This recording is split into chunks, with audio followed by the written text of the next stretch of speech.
Imagine being just 16 years old, walking home from school, when suddenly you're surrounded by flashing lights and police officers accusing you of a crime you didn't commit. That's exactly what happened to Marcus, a bright and ambitious teenager whose life took a shocking turn one ordinary afternoon. Accused of stealing something he had never even seen, Marcus found himself handcuffed, humiliated, and treated as a criminal, all because of an assumption. His pleas of innocence fell on deaf ears, and the odds seemed stacked against him. But what happened next was a journey no one saw coming. Marcus refused to let this unfair arrest define him. Instead, he decided to fight back, not with anger, but with knowledge. Little did anyone know, this moment of injustice would spark a transformation that would lead Marcus to the courtroom, not as a defendant, but as a defender of justice. Marcus had always been a quiet, hard-working kid, known for helping his neighbors and dreaming of a bright future. Growing up in a struggling neighborhood, he saw the challenges his community faced, but believed in rising above them through education and perseverance.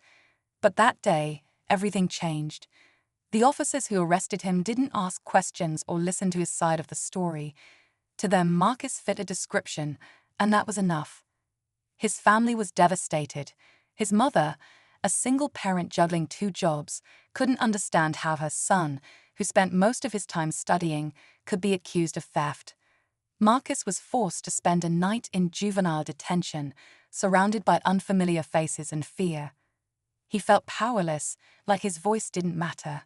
Yet, deep inside, something began to stir, a determination to prove his innocence and, one day, ensure no one else would face the same injustice. Marcus's world felt like it had been turned upside down. At school, some classmates whispered behind his back, while others avoided him entirely. The label of criminal hung over him like a dark cloud, even though the evidence against him was weak. The stolen item, a wallet, had been taken from a nearby store, but Marcus wasn't even there when it happened. Still, his word alone wasn't enough. His mother worked tirelessly to find a lawyer who would fight for them, but money was tight. Meanwhile, Marcus spent hours in the local library, trying to understand the legal system that seemed so stacked against him. He read stories about others who had faced similar injustice, stories that gave him hope, but also made him angrier. Even as the court date approached, Marcus couldn't shake the fear of being found guilty for something he didn't do. What hurt most was knowing this wouldn't have happened if people had just looked beyond his skin color. The courtroom felt like another world to Marcus, cold, intimidating, and full of people who seemed to doubt him. He sat quietly beside the overworked public defender assigned to his case, trying to stay calm as the prosecutor painted him as a troublemaker. Every word felt like a blow, each accusation more frustrating than the last. The witnesses were vague, their descriptions unclear, but it didn't seem to matter. Marcus felt like a decision had already been made in their minds. His mother watched from the bench, holding back tears, while Marcus clenched his fists under the table, feeling the weight of every stereotype working against him. But just when it seemed like all hope was lost, something changed.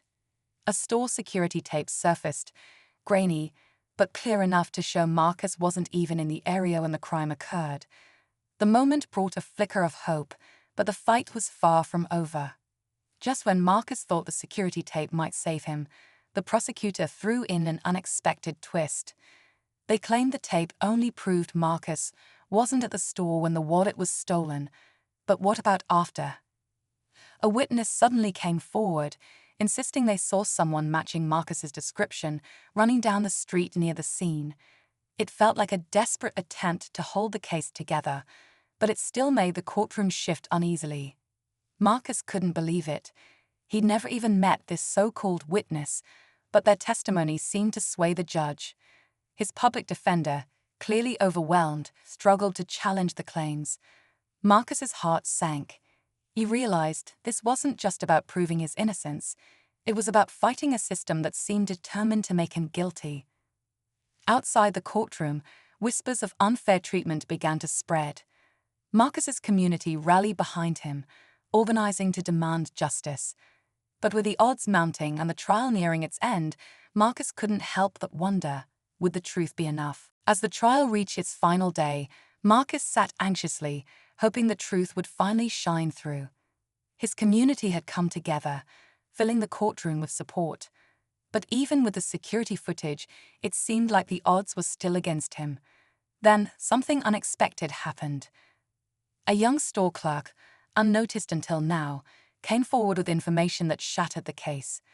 The clerk admitted they had seen the real thief, a man who looked nothing like Marcus, and had even tried to report it but felt ignored. Their testimony was clear, detailed, and left no room for doubt. The prosecutor was stunned. The judge reviewed the new evidence and, with a stern look, dismissed the charges. Relief washed over Marcus, but as he walked out of the courtroom, he felt more than just relief, he felt a purpose. That day, he decided he would become a lawyer, ensuring no one else endured what he had. Marcus walked out of the courtroom that day, free but forever changed. The experience had left scars, both visible and invisible, but it also ignited a fire within him. He knew how close he'd come to losing everything because of the broken system, and he was determined to make sure no one else had to endure the same injustice. With the support of his community and his family, Marcus threw himself into his studies, eventually earning a scholarship to law school. Every late night and every challenging moment reminded him of why he started this journey. Years later, he walked into a courtroom again, but this time as a lawyer, ready to fight for those who felt powerless. Marcus's story became a beacon of hope, proof that even in the face of unfairness, resilience and determination could lead to change. His past didn't define him, it gave him purpose, and that purpose changed lives.